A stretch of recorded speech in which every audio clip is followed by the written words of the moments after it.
নবী সাল্লাল্লাহু আলাইহি সাল্লাম আবু তালেবকে কালেমা পড়াবার জন্য কি পরিমাণ কাঁদছে, চেষ্টা করছে।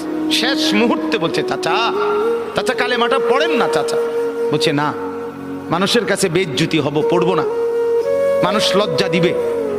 আল্লাহ নবী সাল্লাল্লাহু আলাইহি সাল্লাম বলছে, কানে কানে বলেন, আমি কাউকে শোনাবো না, আমি শুধু হাসরের মাঠে বলবো, মৃত্যু পর্যন্ত চাচা ওয়াদা দিলাম জগৎবাসীকে শোনাবো না আপনি ঈমান আনছিলেন, কানে কানে কন।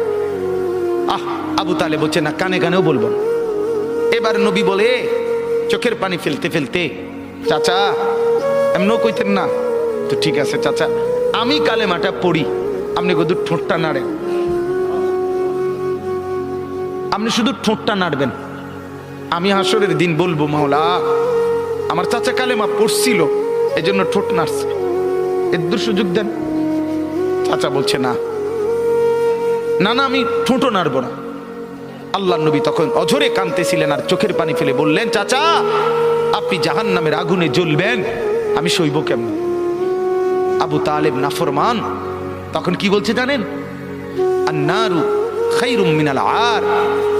মুহাম্মদ, মানুষের কাছে লজ্জা পাওয়ার চাইতে আগুনে জ্বলা অনেক ভালো। বাপ, নিজেদের জিন্দেগিতে একবার ভাইবা দেখেন, আমিও ভাবি আপনিও ভাবেন এমন আচরণ আমার মধ্যে আছে কিনা। 3 দিন ধরে যে বাড়িতে মেয়ের বিয়েতে ছেলের বিয়েতে যে ডেক সেট বাজাইলেন,